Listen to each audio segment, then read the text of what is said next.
Hi everybody, and welcome to part 4 of our sleep journey.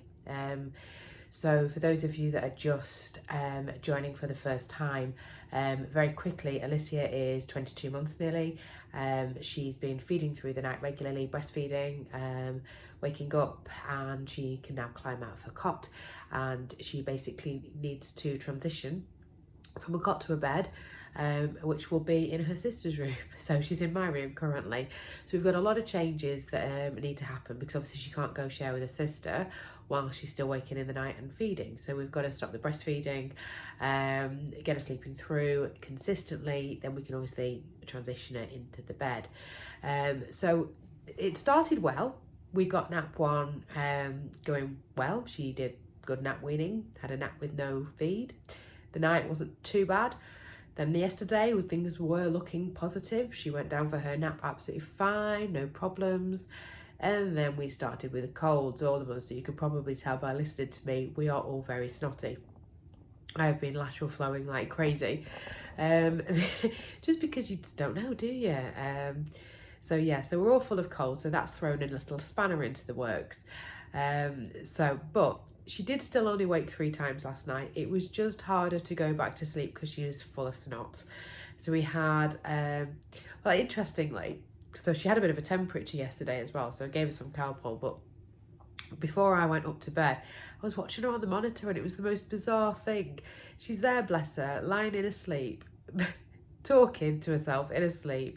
We've got mummy, daddy, mummy, daddy, mummy, daddy. And then she starts talking about rabbits, and then she starts talking about monkeys, and then she starts doing monkey noises. I'm thinking, this is crazy. Anyway, when I went upstairs, she was red hot. She was burning up. So I don't know if she'd gone a bit delirious. But yeah, so I've given her some Calpol. She drank a lot last night as well. And obviously, so she had that wake up. That was probably quite a long settle to get her back to sleep, because she was really quite disturbed. But we did it without the feed. Then she woke up about 2:15. Again, that was probably only 5 minutes or so. That wasn't really a problem. And then we had about 4:15, I think it was. Took a little bit longer, but it wasn't 40 minutes like the night before.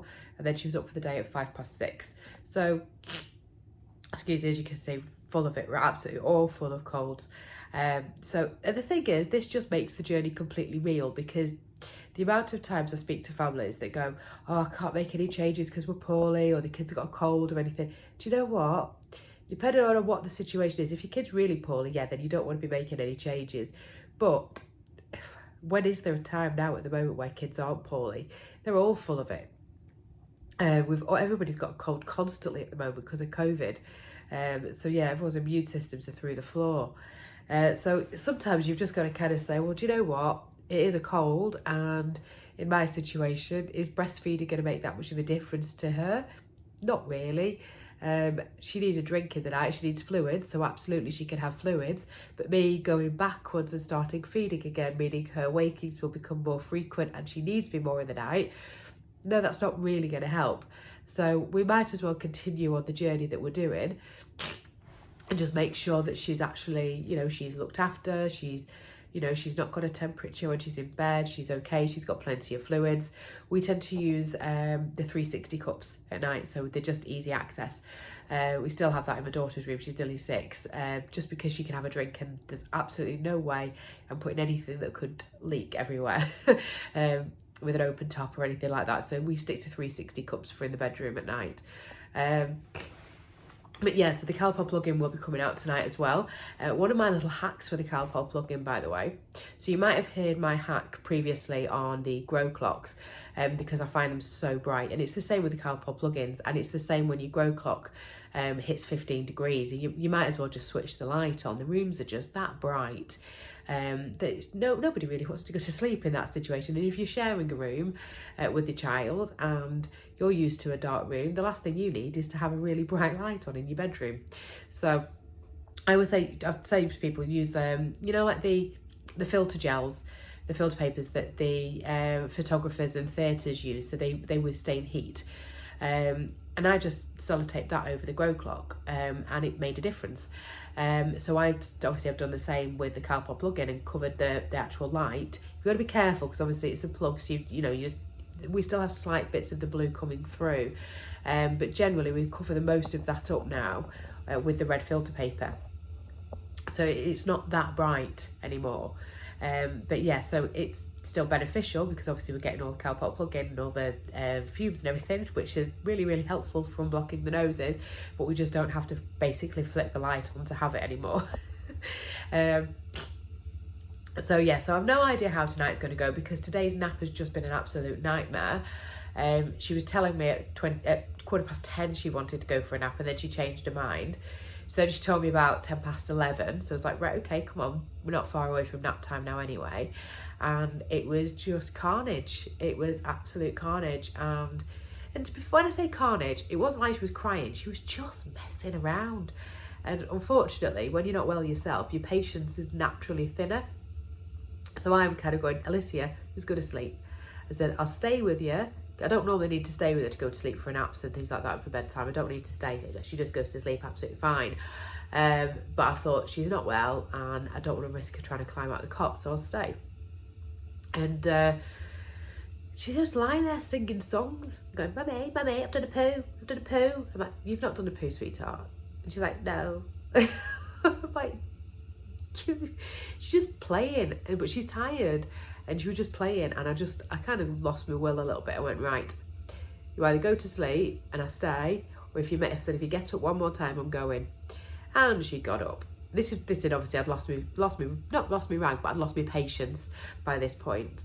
And to be fair, she went to sleep absolutely fine. She had a little bit of a cry, but then she went to sleep. But I know for a fact if I'd have stayed in that room, there was no way she was going to sleep. It was just, she just wanted to play.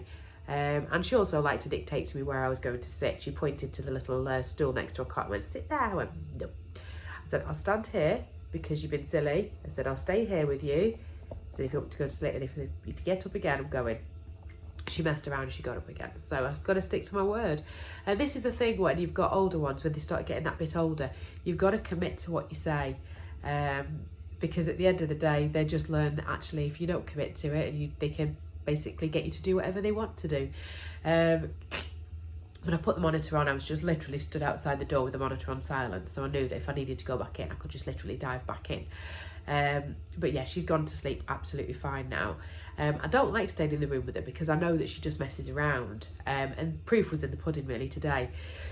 So yes, I don't know how it's going to go tonight, but illness is illness. If you're struggling with your little one sleep and you want to make changes, don't let a cold be the reason for not making those changes, because there'll never be a time when you're not poorly at the moment. Everyone's just got something, and as soon as you get over one thing, you've got something else. So you might as well just, as long as you do it the right way, and you're not just kind of going in and going, right, that's it, you're just going to cry. As long as you're actually putting the right things in place, then there's absolutely no reason you can't make some changes, even if they're just subtle changes, just to make some improvements. You can still do that when your child's poorly. It's not the end of the world, but like with a cold. But if they're really poorly, that's different. But with a cold, yes, you can make changes. It's not a problem at all. So I'd definitely say to go for it.